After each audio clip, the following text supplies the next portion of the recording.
Yeah. And David. Oh, your tea's here. You sit in that one. Thanks. I saw Tom talking about the machinery here, and I have to say, if size does matter, this is the winner. Yeah. Did you put this on? Yeah. Oops, it's not. You put this on you?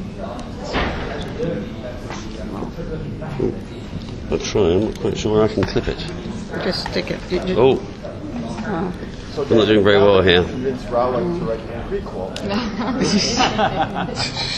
You know, I've been trying to do that for 10 years. And finally, she's seen sense. No, I mean, it's so funny. It's really funny the way people latch on to things, and I understand it, because I, for one, would love her to write another Harry Potter book, not because I'm desperate to make another Harry Potter film, though of course I'd love to, but just because I'd love to read anything she writes. Oh. But I think that it's something that people are latching on. She never said she was going to. She just wasn't shutting the door, and she also didn't say what sort of book it would be, whether it would be, you know, a novel, or whether it would be a Heath Robinson. or finish through the Ages, Monster Book of Monsters, whether it would just be expanding the Potterverse as it is. Yeah. I am hoping she's actually written a couple that she's forgotten about, and they're there in the drawer that she'll suddenly find one day and call us up. But she's a writer, and she's writing, and the thing about Potter is her knowledge of this world is so deep, so rich, that what and I said before, what we read in the books is just a surface. You know, what makes the books work is that her knowledge of the world is so deep, so that you can ask her what the fifth use of dragon's blood, or you can ask her for the Black family tree, and she'll give you half an hour later 4 generations, birthdays, death days, who's married whom, hundreds of names. She can just do that like that. Well, she invented the world before she wrote the books, really. So it wasn't a question of making it up to suit the story as she went along. She actually knew what the world was and what was at its core. She has all these notebooks. And all these rumors, I think.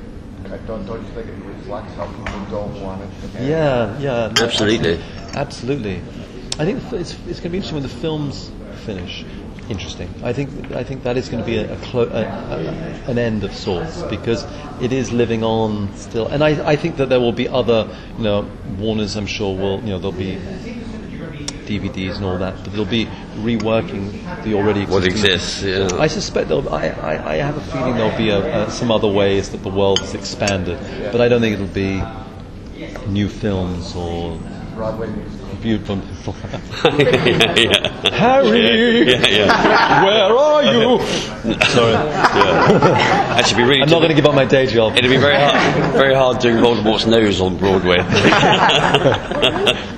people marvel about this is that, you know, just from back in the beginning, that there was such, foresight that these, you know, your lead characters, the actors would continue throughout, and they were so young when they started out. There was no foresight. No. It's easy to write history looking backwards. We had no idea. They were contracted for 2 films, and it was always 2 films. Options. Yeah, 2 options. It was only once we were doing the 5th that it went beyond that. So, I mean, I think. I was saying, actually, you look at bringing up your own children, you've no idea what's going to happen to them between 10 and 20. You surround them in the most ideal environment possible. You have all these wonderful sort of hopes and fears and whatever, but you've no idea how they'll turn out. And 2 children growing up side by side can turn into very different people. And to have our cast at the centre of this kind of maelstrom of attention and to grow through it and to get to the end and not only be great human beings but be great actors is something I think anybody could predict. Chris obviously saw something. Yeah, but I don't think he didn't. But I mean, you couldn't guarantee it. It's so rather. I mean, thank you for suggesting that it was a really great foresight. Yeah. Great fortune. Yeah. Is a better word. Well, they've certainly grown over the years. In this particular film, I mean, it's so different from the first one. You go back to the first one. You know, the first one. In the first one, it was, you know, the first 2. Chris was saying, you know, chin up. You know, you act scared. You're scared. You're scared. You're scared. Chris was literally performing each part with them. But there was an enormous amount of ADR because actually the sound was virtually unusable because Chris had to talk the cast through it on the first 2 films because they were children. They weren't actors. They were children. But by the 3rd film, Alfonso had them write their histories, and Dan did a page, Emma did around 10 or 12, and Rupert didn't write anything. How perfect! And I think as the films have gone on, they have become more collaborators in creating their part. I think David Yates has worked really closely with them, and they are now, because they've had experiences on other films, but also away from us, in life, they're able to bring that to their performances. They do, and they come back. There's a tangible difference, whatever they've been doing, whether it's another film or television film with a different director, or whether it's Emma coming back from university, even just being away. She was in America, she was at university, she was away from all of this for a semester, and came back, and you could see the change. It's a mark. But so, again, watching your own children grow up, they've turned into fine young adults, and they were very young children when they started. We're so proud. We are. Exactly. We spoke to David Yates about this whole issue with the conversion of to 3D. Are you advocates for 3D, or are you for or against it, or what are your thoughts on it? I think that it depends how it's used, it depends what stories you're telling. I actually think that the second part will be better served by 3D. Having said that, though, we didn't make it on the first one because there just wasn't sufficient time to turn out a conversion of the quality that we would have liked. We've lavished a lot of care and attention on the 2D. We were not about to just do a sort of a half-cocked 3D. But we did quite a lot of tests, and we saw 200 or 300 shots. And there was one, the dancing scene in the tent, which we tried as an early test because actually we figured it would be a very difficult scene to turn into stereo. But in fact, it was a really effective, and it was involving rather than uninvolving. You can use it if... A few things. One, I think post-conversion is getting better. Two, I think that experience does count, because we're looking at resumes for people to be our 3D supervisor. Unfortunately, it's hard to find people who've done more than one film as a supervisor. We're really at a frontier stage with it. I think there's been a lot of rubbish conversions, to answer your question. But and it's I also also learning what you can do with it, isn't Absolutely. it? Because actually the traditional 3D that sort of, through the spear came flying over your head, or whatever it was, or the dragon flew right at you, is not necessarily the way to make the best use of stereo on a film like ours. I mean, I think that what we were opting for, what we were doing on the first, and I think we will do for the second. One, there's a lot more wide-angle shots on the second film than there were on the first, and wide 3D's wide angle is much better. Well, it's hard to convert something where you've got a foreground and a mush, because you're on a long lens and everything's out of focus behind the foreground. But I think that Avatar, which is the most successful, people say it was all shot in 3D. Well, actually, a huge amount of it was post-converted. Yeah, a huge amount. But what you had there was someone who understood how to use the technology. It was his third 3D film.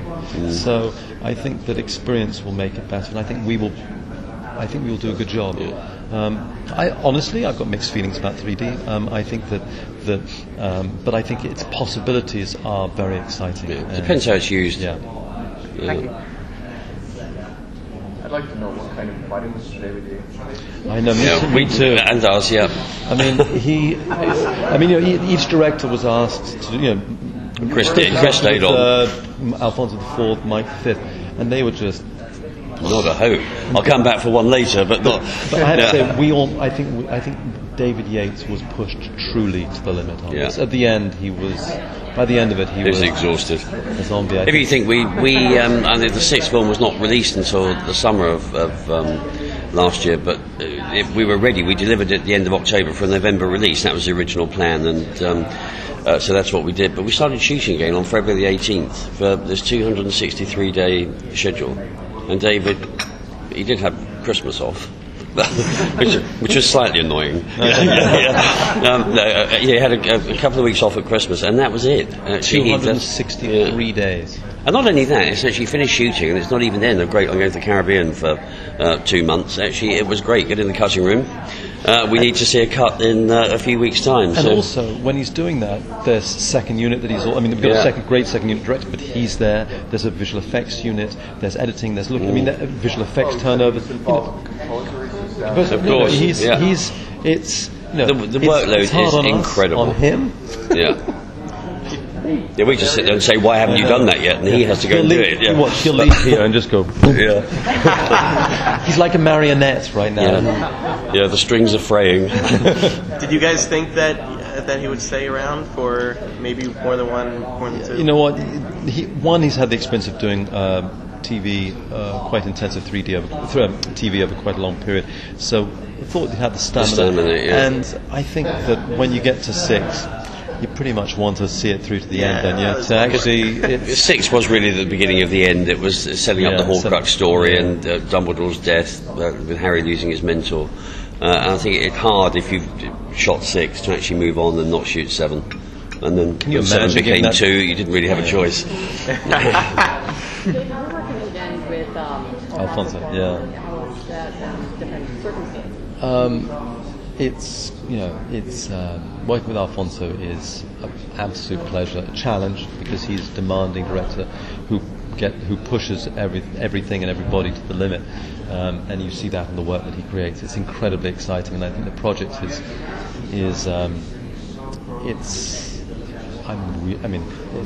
phenomenally exciting. It's I would not be able to produce it had I not done the Harry Potter films, not just because of the relationship with Alfonso, but also the technology, and because a lot of it's visual effects. But he's a real master, and I can't wait to get going. We are, hopefully early next year, we'll start shooting. And just going back to this for a second, there's a lot of used to be a lot more outdoor stuff than any of the previous films. And I'm just wondering, as far as the challenge in terms of producing it, getting all those locations, because I stayed to the end credits and you had so many locations. We did, though. There is some sleight of hand involved, because actually a lot of the locations ended up just being plate units. They shot backgrounds. The Malham rocks, where they pitched the tent on the rocks before they go to Godric's Hollow. The rocks were a set, and the background was it's a real place. It was modelled on a real place, and the big wide shots were the real place.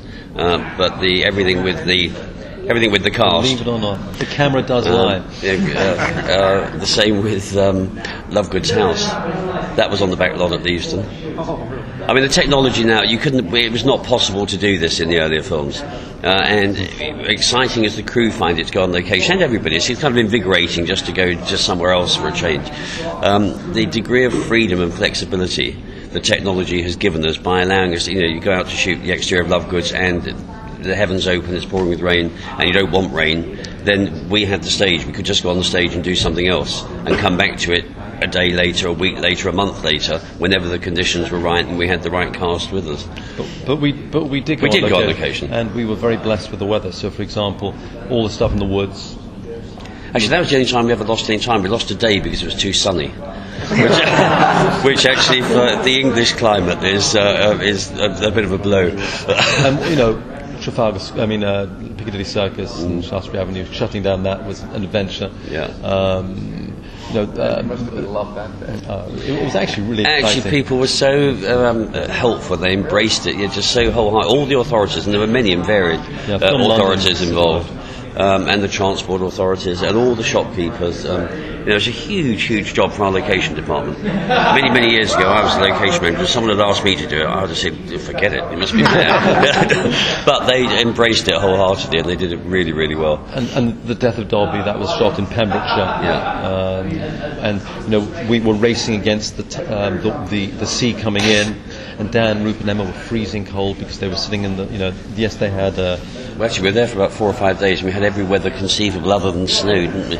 Gales, sunshine, overcast, cold. And then the scene in Scotland, there's a scene where, at the end of the month, where Harry and Hermione are when Ron leaves. And that was shot in Scotland. That was shot. It was again, rushing them up. They flew up, shot in a day, came back. Yeah. Could you tell us some of the differences that you've noticed in the 3 principles? I mean, naturally you've grown up, I know that. But I mean, in this last scene, are the differences, the main differences? Well, I think their performances are more nuanced, and I think they have, as we've said, able to bring much more of themselves to the parts.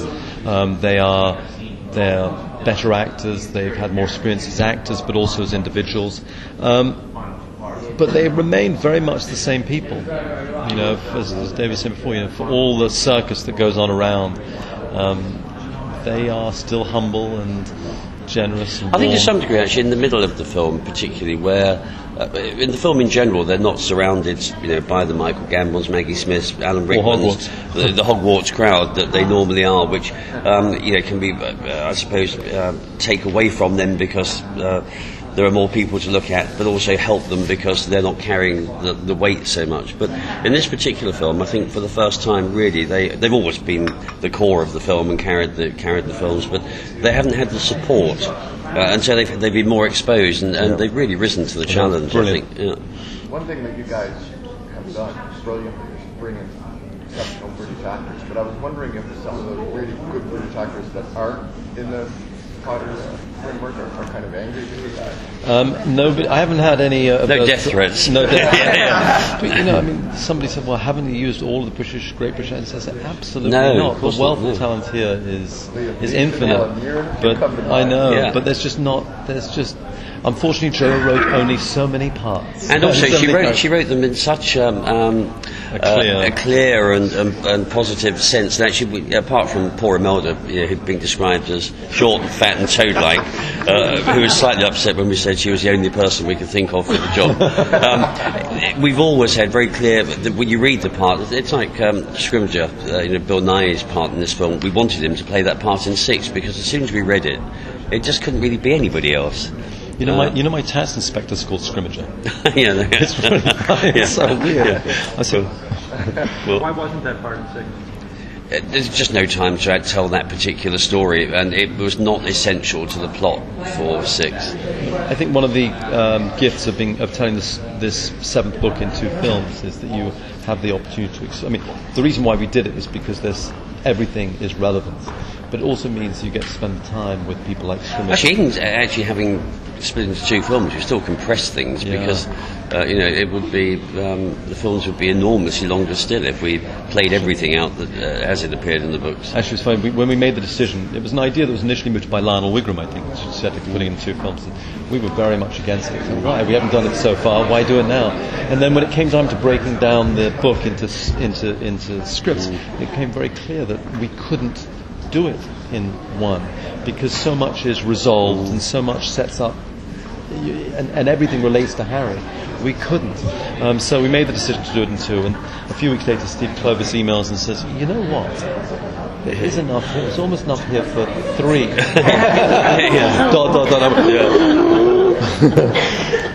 Thanks, everybody. Okay, thank you, everybody. Thank you very much. so much for talking with us. Thank you very much. Thanks very much indeed. Enjoy the rest of your day. Oh, thank you very much. Have a great time. Absolutely. Great, and then you